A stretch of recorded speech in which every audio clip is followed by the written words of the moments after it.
وفي كل ساعة وليا وحافظا وقائدا وناصرا ودليلا وعينا حتى تسكنه أرضك طوعا وتمتعه فيها طويلا.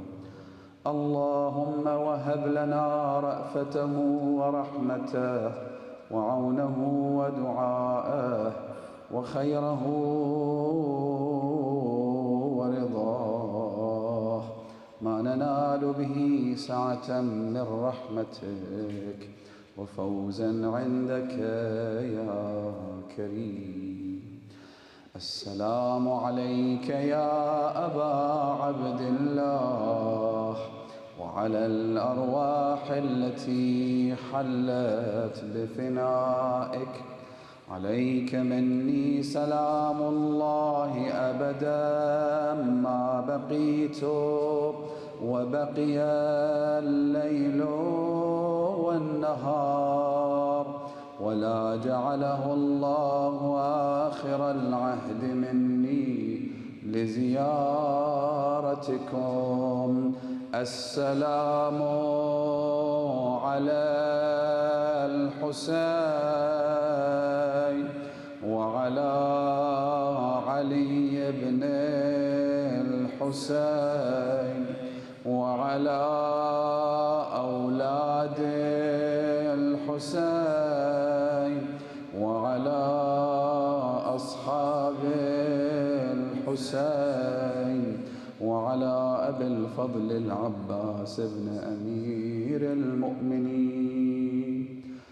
For the hastening of the reappearance of the Master, the Savior, the Avenger, Al-Hujjat ibn al-Hasan al-Askari, recite aloud salawat ala Muhammad wa ali Muhammad.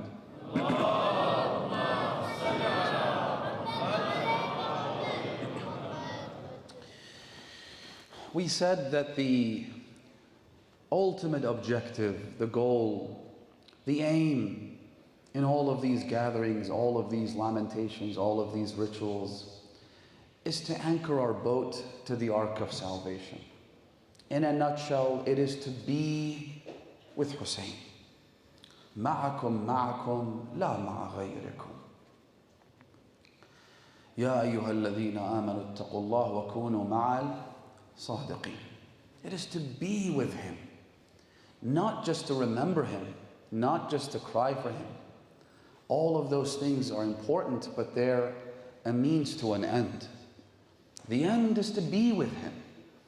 It is to truly internalize the feeling of being in the presence of Imam al-Hussain, being in the presence of his companions, to actually feel the pain, this burning sensation inside all of us, that we wish we could be there on the day of Ashura.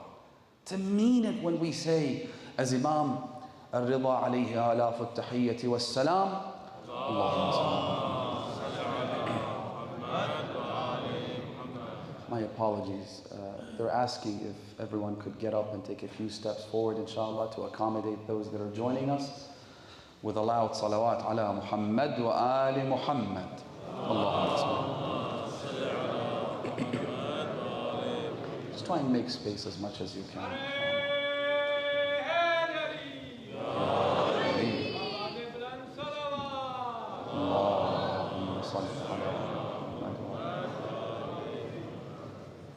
Thank you. May Allah bless you. May Imam al-Hussain reward you, inshallah. May we all get to visit his majestic shrine and pay him the respect that he deserves, inshallah. So that's the goal. That's the ultimate objective. To not be like the Kufans. To not abandon our Imam the way the Kufans abandoned theirs. قُلُوبُهُمْ مَعَكْ وَسُيُوفُهُمْ عَلَيْكَ. As they were so perfectly described. Their hearts are with you. They love you. They actually admire you. They actually feel like they can call themselves followers of the Ahlul Bayt, partisans of Ali. But because it becomes uncomfortable to do that sometimes, it's difficult. Being with the Ahlul Bayt means that you're going to have to face some tests and trials. One, because the good is being sifted from the bad. And two, because that's what the Imams themselves faced. It was their lifestyles that meant they would have to face unspeakable tragedies. None of us will ever have to face what they faced. La yawma ka yawmika ya Aba Abdullah. No one, nothing, nowhere could ever be compared to Imam al-Hussain or the tragedies of the Ahlul Bayt. None of them. Of course, Imam al-Hussain's tragedy stood out even in comparison to the tragedies of the Ahlul Bayt, which is why they focused on it. Which is why they emphasized the honoring and the remembrance of the tragedy of Imam al-Hussain above all of the other tragedies, all of the other trials that they themselves faced. Which is why they emphasized the visitation to his shrine. And so while no one can be compared with that, no one can compare their pains and their challenges to those that were faced by the Holy Prophet and his household, but because you've chosen this path, طريق ذات الشوكة, you've chosen a road that's going to be uneven and rugged. It's going to be tough, it's going to be difficult. That's how it works. Somebody came, this hadith is actually mentioned in multiple occasions and attributed to multiple Imams, which suggests that it happened over and over again. They would come to the Imam and say, we love you. We love Ali ibn Abi Talib. We love the Ahlul Bayt. And the Imams, obviously, they're not there to collect fanboys. They're not there trying to increase the people who admire them. They want people who are committed to the cause. They want people who are willing to devote themselves, their lives, their resources, their time to their cause. The Imams would very clearly and without any form of ambiguity tell them that now that you have chosen this path, أَعِدَّ لِلْفَقْرِ جِلْبَابًا, get ready for poverty, get ready for pain, get ready for isolation, get ready for mockery, get ready for all of these things. Then the Imam would say, فَإِنَّ الْبَلَاء, for tragedy, pain, challenges, أَسْرَعُ إِلَى شِيعَتِنَا, is quicker and it reaches our followers faster than water coming from the summit of a mountain down to the valley. In other words, it's going to target you before it targets anybody else. Imam al-Sadiq, our sixth Imam, says to one of his companions, Zurara ibn A'yan, Ridwanullahi ta'ala alayh, he said to him, Zurara, Satan has one mission in this life. He's not bothered with other people. He couldn't care less about other people. He could care less if they prayed all night long and fasted every single day. He could care less if they went to Hajj 1,000 times. It doesn't matter. وَإِنَّمَا صَمَدَ لَكَ وَلِأَصْحَابِكَ. He's 100% focused on you and your friends, the followers of the Ahlul Bayt. You are the final frontier. You are the last bastions of defending the values of God, divine morals, teachings of the prophets. That's why he will focus on you more than anybody else. And so, to be with the Imams is going to be tough. It'll be difficult. Let's not be like the Kufans. Let's actually mean it when we say it. يَا لَيْتَنَا كُنَّا مَعَكُمْ فَنَفُوزَ فَوْزًا عَظِيمًا. When the caravan reached Kufa, they say that as Imam Zain al-Abidin spoke, as Lady Zainab spoke, as people began to realize that this caravan was that of the children of the Prophet who had been taken captive, who had been killed and massacred, they started to weep and sob. Imam Zayn al-Abidin looked at the crowds and he said to them, أَتَبْكُونَ وَتَنُوحُونَ عَلَيْنَا? Are you crying for us? Are you sobbing for us? فَمَنْ ذَا الَّذِي قَتَلَنَا? Who other than you was it that killed us? Crying for Imam al-Hussain is no litmus test for righteousness. Umar ibn Sa'd also cried on Imam al-Hussain on the day of Ashura. Just because we cry doesn't mean that we're with them. The Imam said, you kill us and then you cry for us? Lady Zainab also got up and she said to them, you cry today? أتدرون أي كبد لرسول الله ثريتم وأي دم له سفكتم وأي حرمة له? Do you know what you have done? Do you know what liver of the Prophet you have decimated? Do you understand what sanctity of the Messenger you have violated? Do you grasp what blood of Rasulullah you have shed? They cried, but that's not good enough. Let's not be like them. They abandoned their Imam at his hour of need. Let's not be the ones who abandon our Imam, the one who's in occultation, the one who is ultimately his mandate is connected to a lot of things, one of which is how we act. It is what we do. It is whether or not he sees in us the capacity to be, at least have some semblance of the companions of Imam al-Hussain. To at least connect to Imam al-Hussain. To be with Imam al-Hussain is to be with the 12th Imam. It is to be with our Master and our Savior. Connect with him. Talk to him. Write to him. I was saying this the other night. I said, when it comes to the 12th Imam, it's also mechanical, isn't it? It's like an abstract notion. Some belief that we have in our minds, but that never translates into physical reality. You know what it's like? I've mentioned this example before. It's almost like if somebody tells you, do you believe in Mars and Jupiter and Neptune? And of course the answer is, yeah, I believe in Mars and Jupiter and Neptune.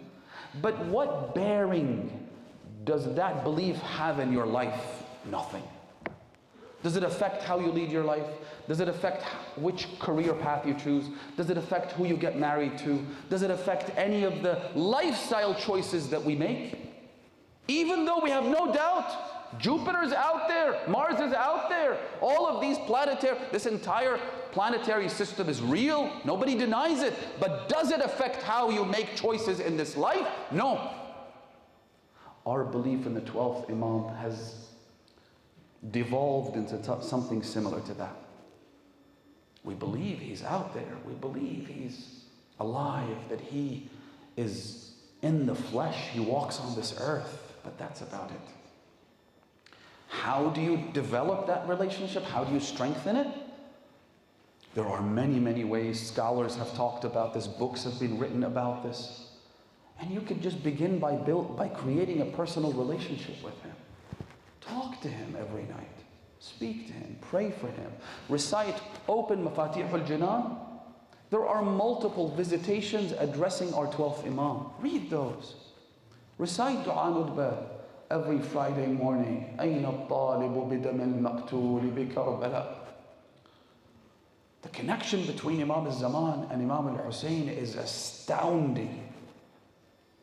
His slogan when he re-arrives is to seek justice for his grandfather Abu Abdullah al-Hussain. The first thing he does after he announces his mission in Mecca, may we live long enough and be righteous enough to be able to witness these phenomenal cosmic events. First thing he does after he announces his mandate, His top generals and lieutenants arrive from every corner of the planet through miraculous means. تُطْوَى لَهُمُ الْأَرْض. The hadith says they'll start walking at night. By morning, they're there in Mecca, surrounding their master, their Imam. Then he travels to Iraq, he travels to Jerusalem, he leads that prayer. Jesus prays behind him. Then he goes to Iraq. First thing he does is he goes to the shrine of Abu Abdullah al-Hussain. He reaches in, then he brings out a slaughtered infant. And he says, what crime did the children commit? The connection between Imam al-Zaman and his cosmic mandate of filling the earth with justice and equity, cleansing it, uprooting every trace of injustice from this universe, to Imam al-Hussain alayhi salam, is absolutely astounding. Talk to him, build that relationship. Just like, you know how you go to a school and it's your first day. Everybody's been through that. You don't really know anybody. What do? You look for someone you can befriend. So you just walk up to that person. You start talking to them. You have a conversation with them. Then you try to build that relationship little by little, day after day. Do that with your Imam. فالإمام الأب الرؤوف والأم العطوف والأخ الشقيق. Somebody who needs something. Imagine a child, a teenager. Who do you go to? Who do you turn to? Other than your loving father, other than your parents. That is the Imam. Turn to him. A lot of people tell me we have these insurmountable problems. You know, sometimes it's like you have an exam, a test you need to pass. Sometimes it's things that are really, really difficult to deal with. A delinquent child, or an abusive relationship, or things that you can't just solve easily.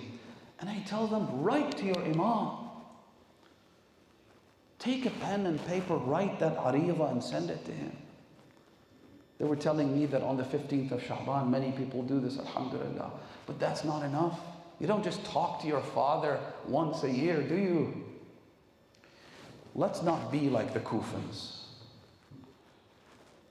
The Kufans were the product of a culture.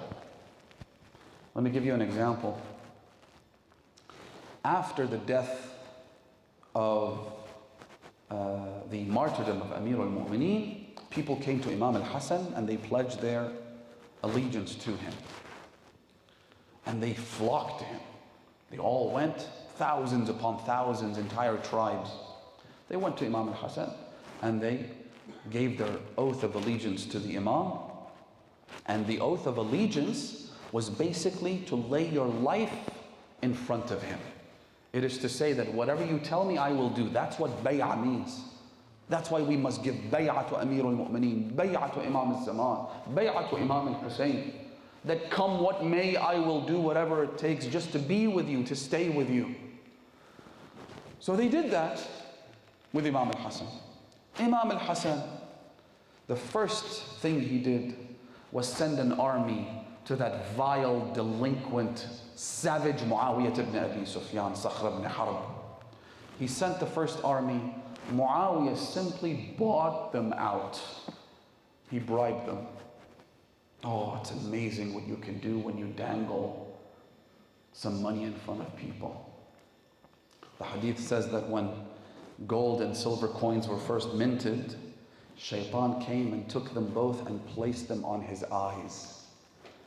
And he said, boy, will I be able to deceive the vast majority of humans, thanks to you. Muawiyah paid bribes to the commanders and the top generals in the army that Imam al-Hassan had sent. Imagine that. One of them was Imam Hassan's own cousin, Ubaydullah ibn al-Abbas. Imagine. Ubaydullah ibn al-Abbas, whose children had been killed by Muawiyah. But again, money, wealth, power, all these things, they can truly change people. So Imam al-Hassan sent another army. Muawiyah once again bribed them, had them switch over to his side. He sent a third one. He bribed them, had them switch over to his side.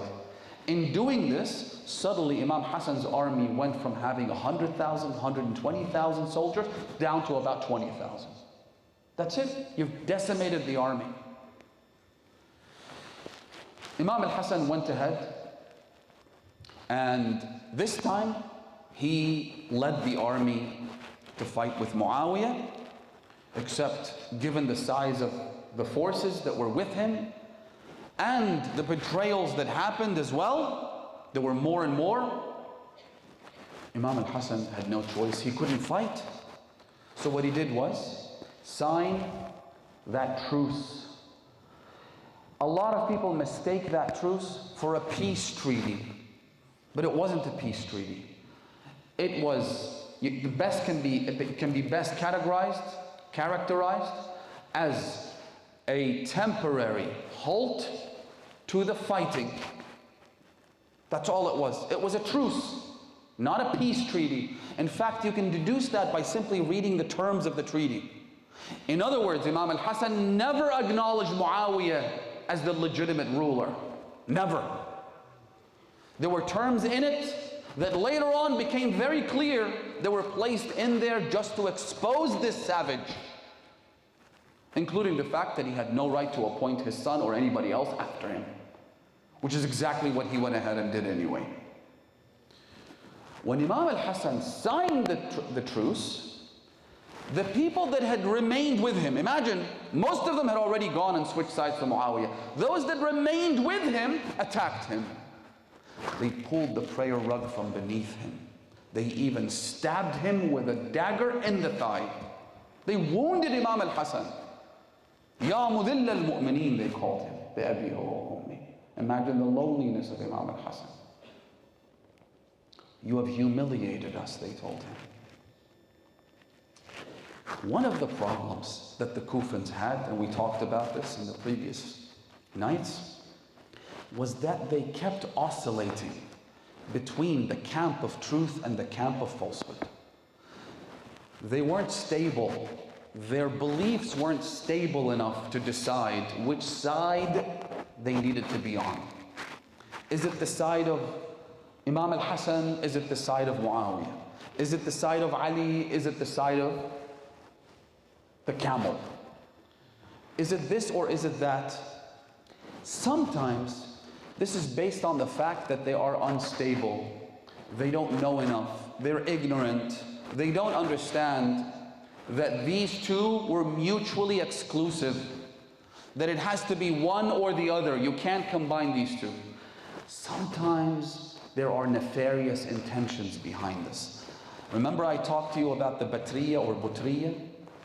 That was a group of people, a sect if you like, that emerged during the time of Imam al-Baqir.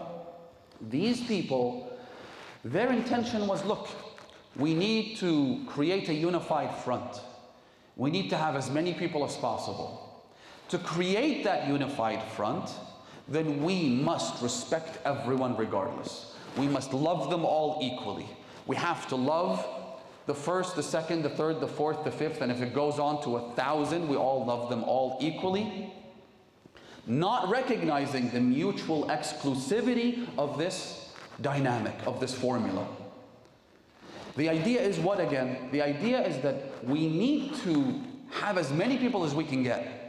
Why? Because doing so will allow us to honor Islam, restore the honor of Islam, which is, subhanallah, the very point that Imam al-Sadiq puts his hand on.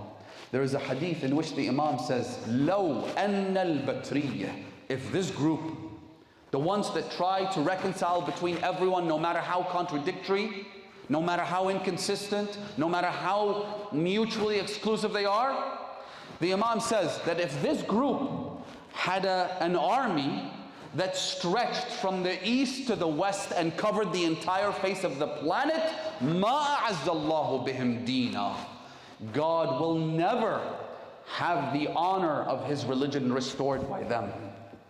In other words, you're trying to restore the honor of Islam, the strength of Islam, that's not how you do it. because you're stepping over some of the most fundamental beliefs. Again, it's one thing to live in harmony with everybody, which we must do. It is one thing to be kind and courteous with people no matter what their backgrounds.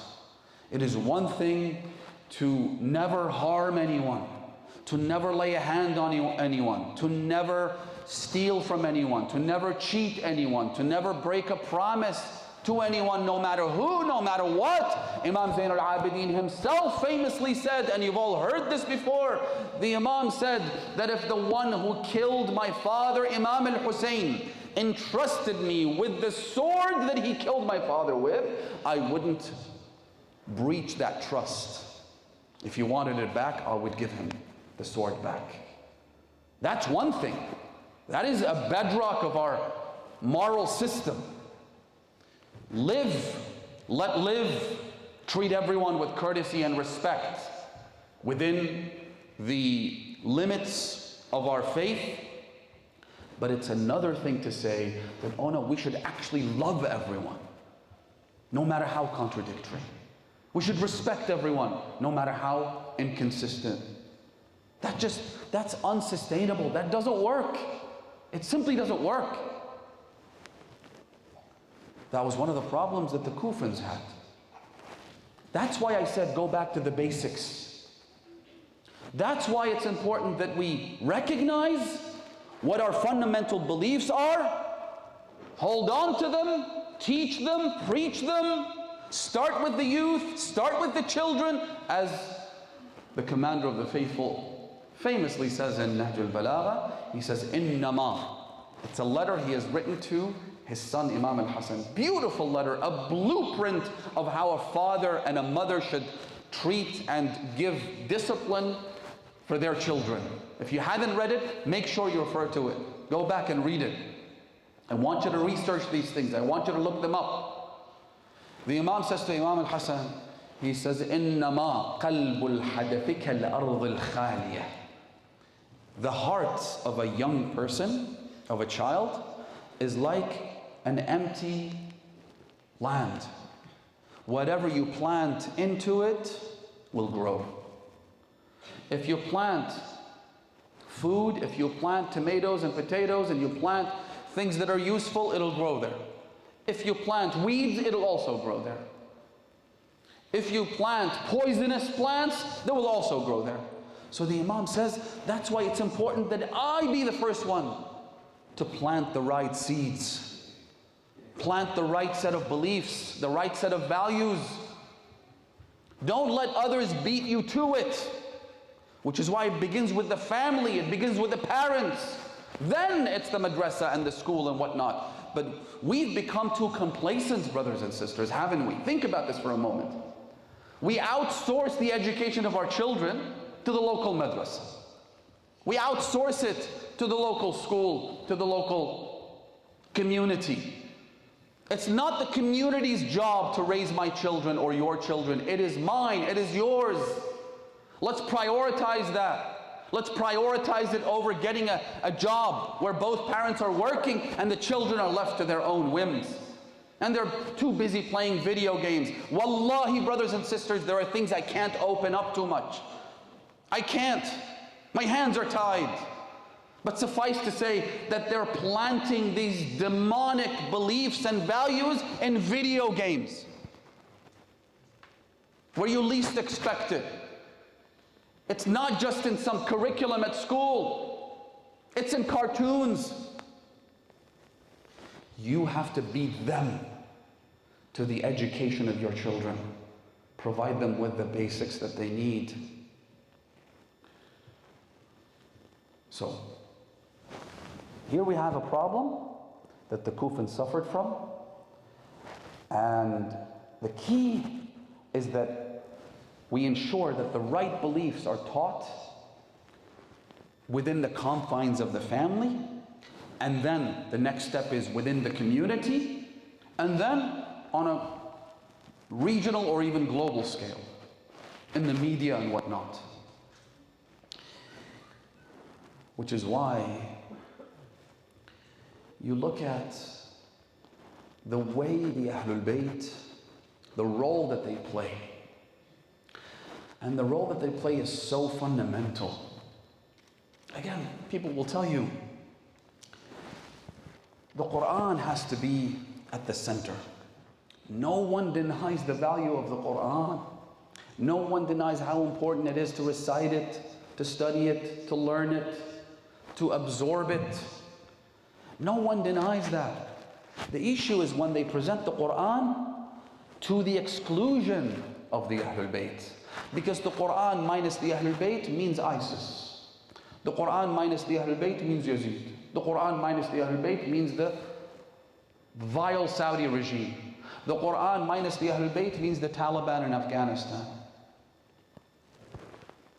The poor helpless Shia of Afghanistan who are now living in terror and fear, not knowing whether their city, their region will be the next one run over by the Taliban. The Quran minus the Ahlul Bayt is an unsustainable, unstable system. You need the Ahlul Bayt. Look at this verse in Surah Al-Waqi'ah. Just try and think about it and not just listen to it. In Surah Al-Waqi'ah, Allah subhanahu wa ta'ala tells us, إِنَّهُ لَقُرْآنٌ كَرِيمٌ فِي كِتَابٍ مَكْنُونٍ. What does that mean? It is a blessed book of recitation in a hidden book. What's hidden about the Quran? It's right there. You can pick it up and read it. Allah subhanahu wa ta'ala is telling us something else. في كتاب مكنون لا يمسه إلا المطهرون. No one can access it, this hidden book. No one can reach it except those that have been purified. Who are the ones that have been purified? إنما يريد الله ليذهب عنكم الرجس أهل البيت ويطهركم تطهيرا.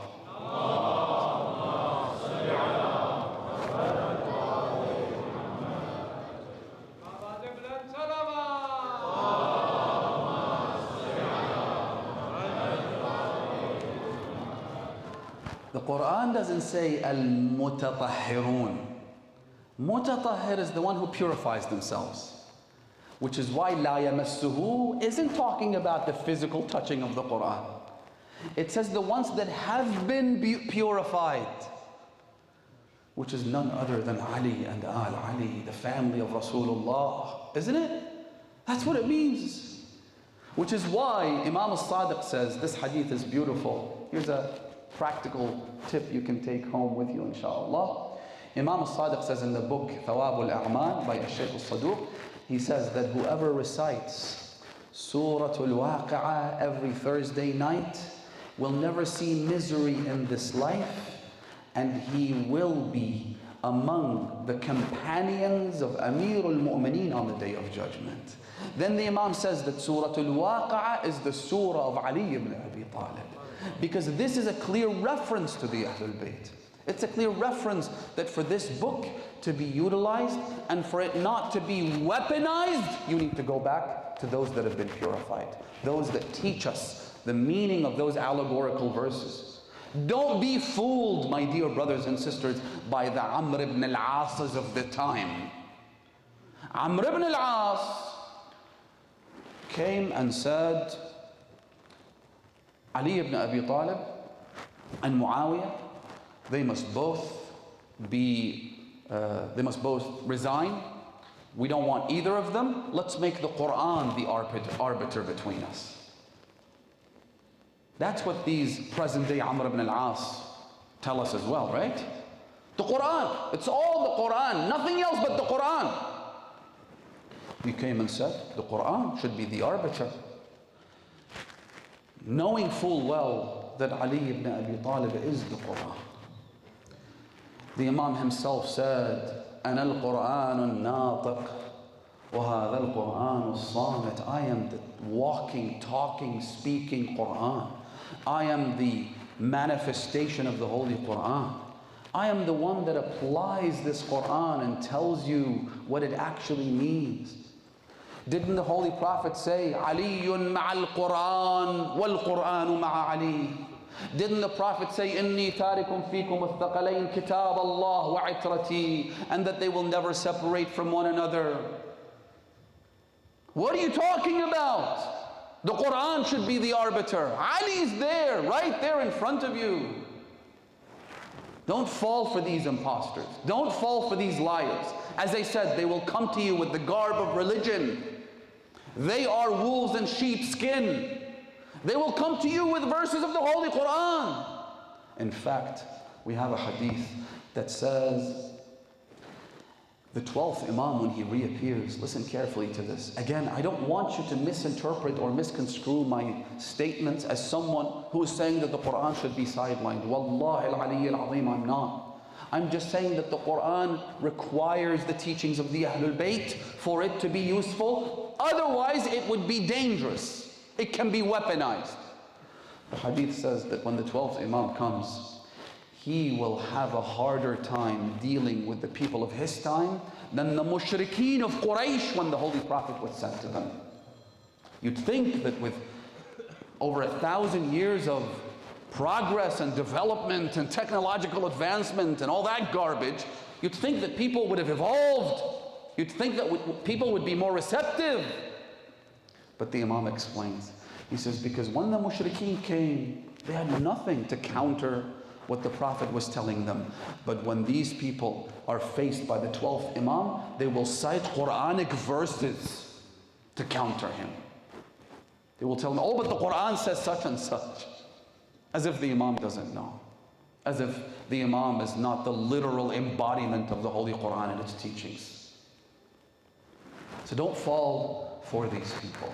At the end of the day, my dear brothers and sisters, it is the companionship with Imam al-Hussain and the Ahlul Bayt and the 12th Imam that will connect us to the other fundamental parts of our faith. It'll connect us to Tawheed, it'll connect us to Nubuwwah, it'll connect us to Al-Ma'ad, it'll connect us to the attributes of Allah subhanahu wa ta'ala. Let me give you a couple of examples. This is important. Listen carefully. Imagine two buildings. One that has a beautiful, progressive, contemporary, bold design. It has a breathtaking facade. It has incredible doors and windows, chandeliers, decor, the works, old. But it lacks a solid foundation. It's not structurally sound, as they say. If you ask your architect friend and say, should I buy this building? He'll say, run. Get as far away from it as you possibly can. Why? Because I don't care how beautiful it looks. I don't care how much money went into the beautification of the facade of the building. It's not structurally sound. It's a hazard for you to simply step into it. Get as far away from it as you can. Then we come to the other building. The other building is not as beautiful. Not much work has gone into the facade or the decor, right? It doesn't even have any windows or doors, right? It looks hideous, it looks ugly. But it has a solid structure. It has a good foundation. What does your architect tell you? Or your engineer? They'll say, this is a much better option for you. It's a fixer-upper, as they say. Get this one, then build it. Fix it. Make it look nice. Make it comfortable. Is there any comparison between these two? Think about it for a moment. If you had the choice, would you even hesitate? You'd go for the second one, not the first one, obviously. Let me give you another example. Imagine two vehicles. One is an old clunker of a car. The other is the latest hypercar. Beautiful, advanced, sophisticated. The first one is like your old dad's car. The windows don't roll down, the AC doesn't work, it makes this weird noise every time you drive. It's just a terrible car. right? But the difference between the first one and the second one is that the old clunker happens to be on the right road, which can get you to your final destination. Whereas the hypercar is on this highway that ends in a road that's not yet complete, right? First one's on the right road, which means that if you get into that one, the ride will be uncomfortable, it'll take much longer, but eventually you'll get there. Whereas with the hypercar, it doesn't matter how fast you go, it doesn't matter how nice the ride is, it doesn't matter how exhilarating it may be. In fact, the faster you go, the more deadly the crash will be when you start falling off the top of the mountain, right? The first one is not a good car, but it's on the right track. The second one is on the wrong track. When you hear a hadith, listen carefully, that says, and a lot of people struggle with this, a lot of people are like, does that even make any sense? Hear me out. When the Holy Prophet says, حُبُّ عَلِيٍّ حَسَنَةٌ لَا تَضُرُّ مَعَهَا سَيِّئَةٌ. The love of Ali is a good deed, it's a virtue that can never be tainted by a sin or a vice. And the hatred of Ali is a sin, it's a vice that can never be fixed with any good deeds. This is what we mean.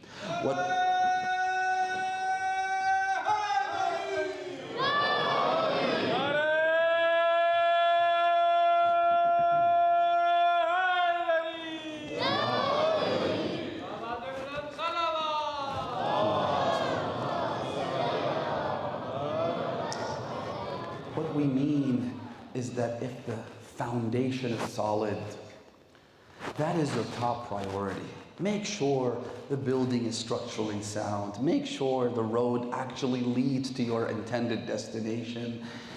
We're not saying that the branches don't matter, right? We're not saying that these are the fundamentals connecting to Imam al-Hussain, connecting to Ahlul Bayt, connecting to the 12th Imam is all you need. If you move into a dilapidated building and you don't bother to put doors and windows and shades and lights and whatnot, if you don't care enough to fix this building, then it'll be a very uncomfortable house indeed, right? But what we are saying is, start with the solid foundation, then build on top of that. What we are saying is, of course you need all the branches of religion. You need salat, you need siyam, you need hajj, you need all of these good things. But you have to get the foundation before you do any of those. That's what we're talking about. Don't let anyone fool you into saying that as long as you love the Ahlul Bayt, then you don't have to do anything else. You'll be looked after, you'll be taken care of. This is the statement of ghulat. This is what the exaggerators that were cursed by the Imams would say. We're not saying that. Imam al-Sadiq says, at his deathbed, the Imam declared to his children, he said, لا تنال شفاعتنا مستخفا بصلاته. Our intercession will not be offered to the one who takes his prayer lightly, let alone not pray. Prayer is important, brothers and sisters. Make sure you pray, make sure you never miss it, make sure you do it in the right way. Learn the basics, learn the rules, the regulations and all that. What we're saying is, start with that solid foundation, build on it. Put the windows, put the doors, put the chandeliers, build the pool, do whatever it is you want to do. Start there and you'll end up with the most exquisite building. But without the foundation, it's all a waste. It's all a waste. Again, it could be the most beautiful place. You tell the builder, you don't have a solid foundation, and he'll tell you, oh, but look at the curtains, they're so nice. Well, that's not good enough. In the pyramid of our beliefs, let's put it this way. Imagine religion as a pyramid. At the very base of that pyramid, again, you need to have a strong basis, a strong foundation. At the base, you have what we call the fitrah. It's the primordial nature with which Allah subhanahu wa ta'ala created us and brought us into this world. That innate familiarity with God. That thing, that spark, that light, which allows you to remember God's grace in times of adversity. Again, I can't really go into detail about these things or explain.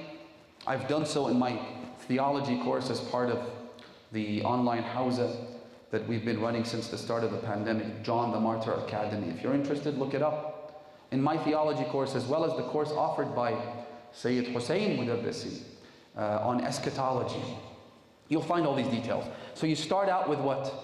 With the fitrah, with that primordial nature. Then, on top of that, what you have is your beliefs, and those beliefs are derived from two sources. One, your intellect. Two, divine revelation. Both of these coming together to produce our set of beliefs. Then on top of that, you have akhlaq. And akhlaq is literally the physical manifestation of your soul. Sounds oxymoronic, but that's what akhlaq actually is. Which is why we have traditions about people who on the day of judgment, they will look like certain animals and whatnot. It's the physical manifestation of your soul that we call akhlaq, morals, ethics. That comes on top of the beliefs. Then on top of that, you have the deeds. You have your actions, you have your a'mal. So, if somebody has a problem in terms of their deeds, let's say they neglect prayer, they don't wear hijab, they have, they lie, cheat, and whatnot, then you have to look for the flaw in their akhlaq. You have to recognize, go back a step, and find out if there's something wrong with their akhlaq, their upbringing, their ethical and moral values, things they've been exposed to in their childhood. And if somebody has a flaw or problem in their akhlaq, then you need to go back a step. This time to their beliefs. Find out what they actually believe in. Find out what motivates them, what inspires them, what they don't take too seriously. And if you have a problem there, or God forbid someone, not you, alhamdulillah, but if somebody has a problem in their aqa'id, in their beliefs, then they need to go back to the first one, to the fitrah, to find out whether their essence is a good one or a bad one. How do you know if your essence is good or bad? A couple of points very quickly. Number one, when you commit a sin, the hadith says, Al-mu'min idha asa astaghfar. A believer might commit a sin, obviously, but when they do, they immediately regret doing so. They experience remorse, so they turn to God and they ask for forgiveness. They seek redemption. Whereas a hypocrite, one who has a demonic essence, right? Min sijil, as the traditions in the Quran tells us, if their essence, if their primordial nature was bad to begin with, they'll be proud of that sin. They make no attempt to hide it. They make no apologies. So, istighfar. Al-Hur came to Imam al-Hussain. I described how he did so. The first thing he said to the Imam, Ya Aba Abdullah, Halli min tawbah. Is there a way back for me? I know what I've done. I was the reason that you were trapped here.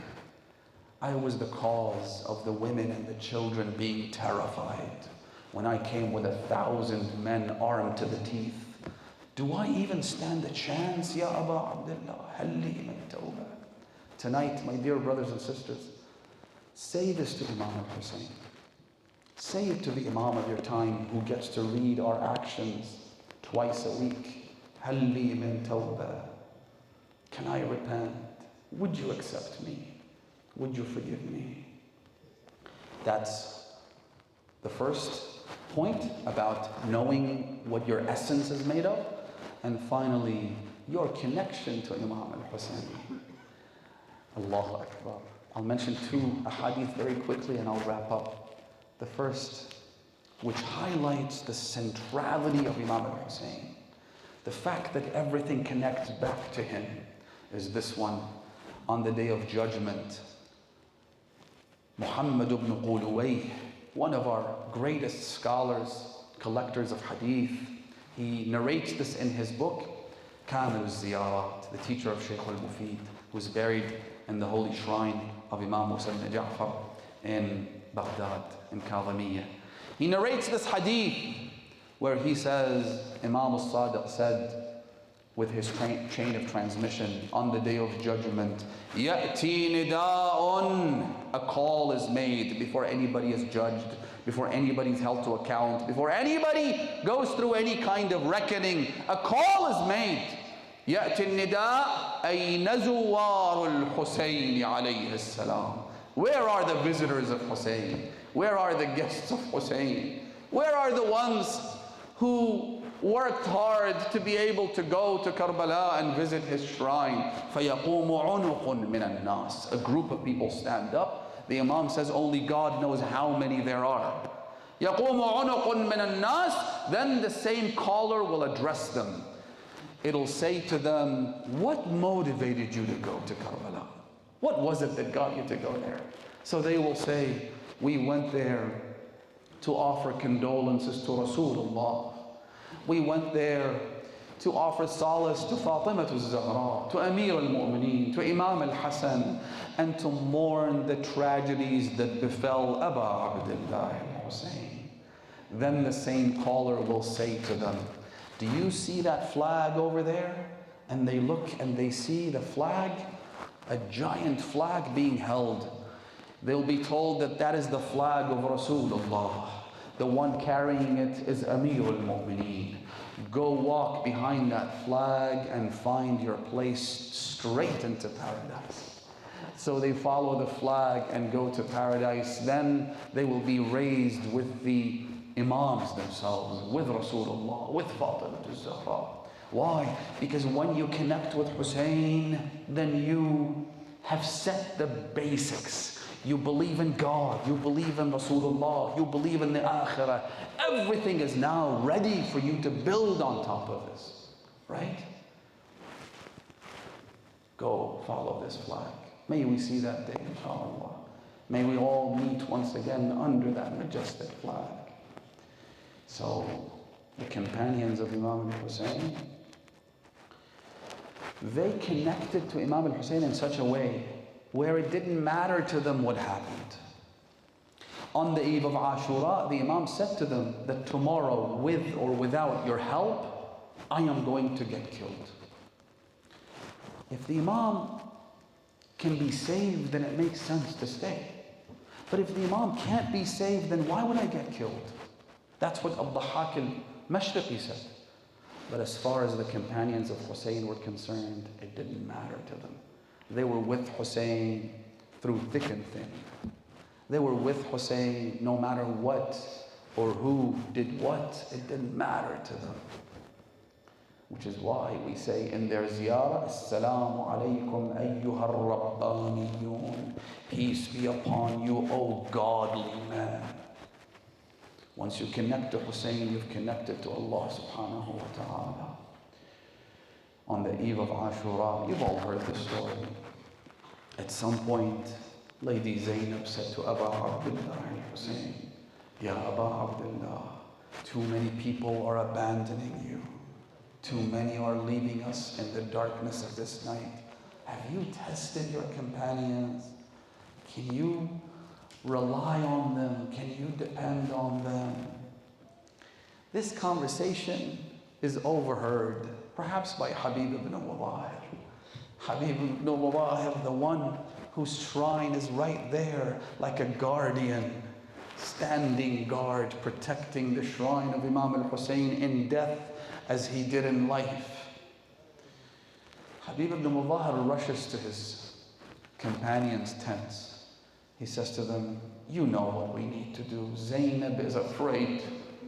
Let's do something to decrease this fear that is in the heart of the women, the daughters of Rasulullah.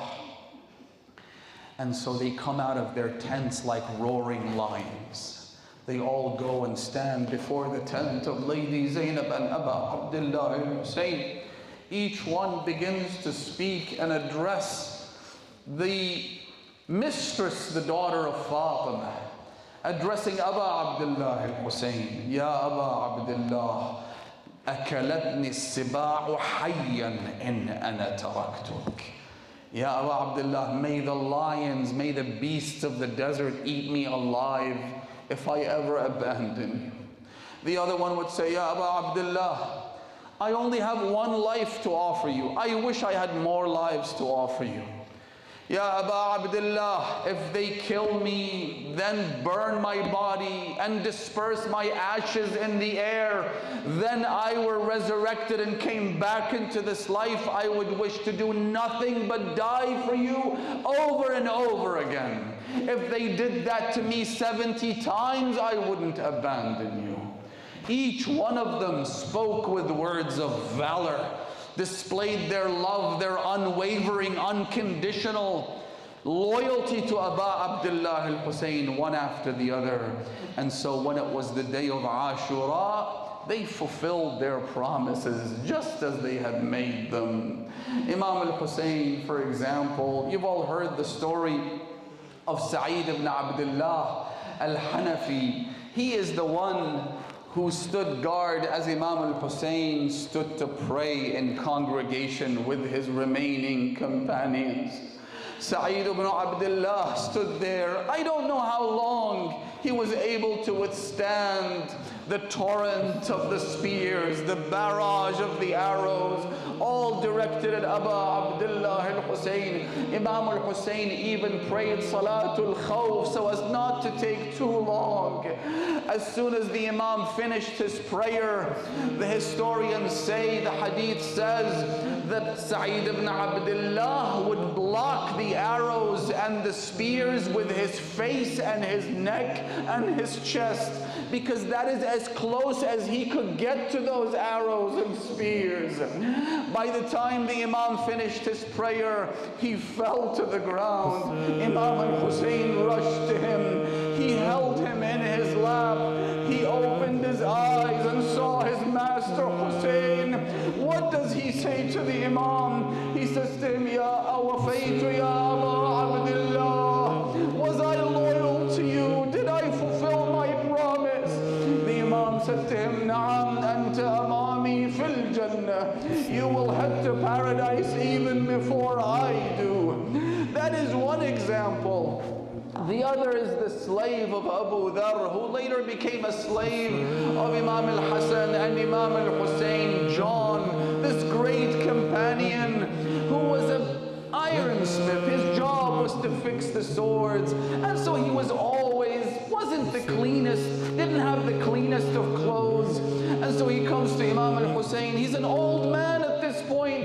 He says to the Imam, give me permission to go and die for you, Ya Aba Abdullah.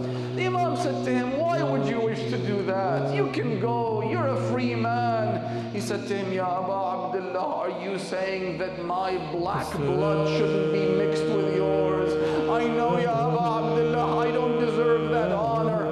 I know that there is no comparison between me and your son Aliyun al-Akbar. Your son comes from a royal bloodline. I am but a black slave. Imam al-Hussain said to him, don't say that to me. Go, you have my blessing, you have my permission.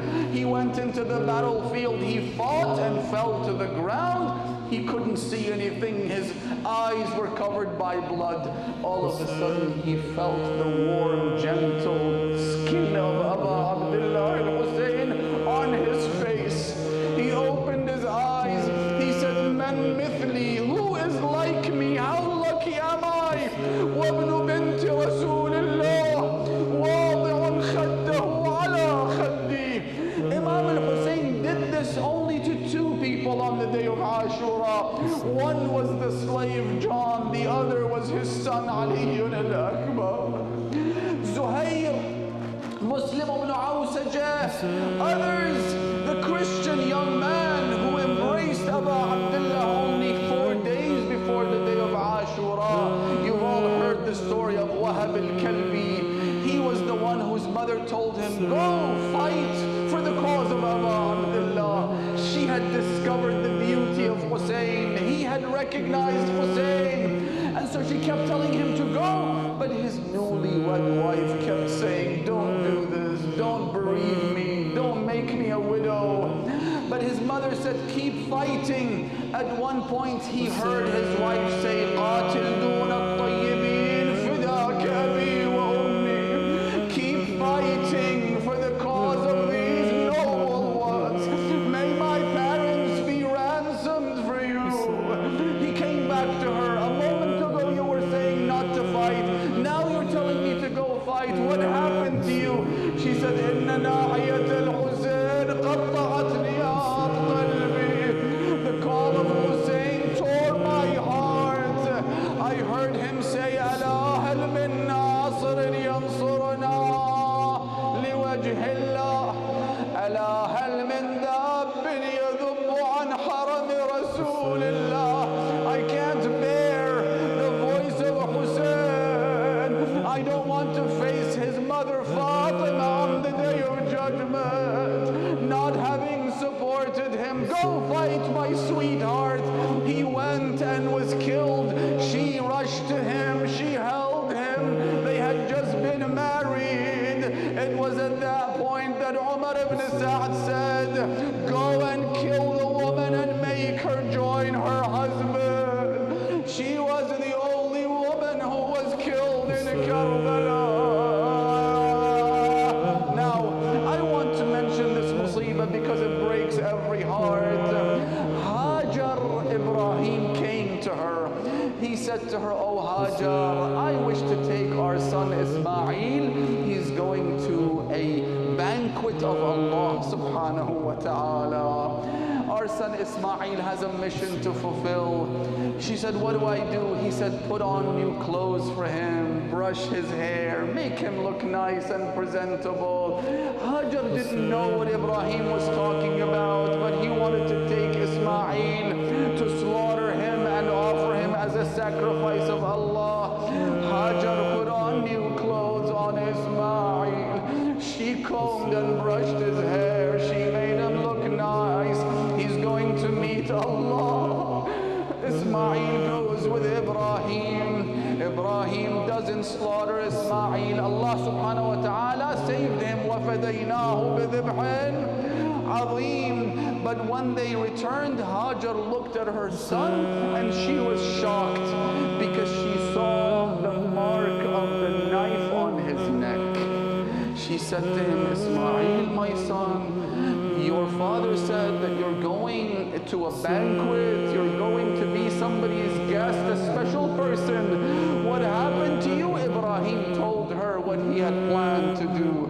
Some ahadith say that Hajar could not bear to see those scratches on the neck of her son Ismail, so much so that she died within 3 days. Now Zainab is preparing her son's awnan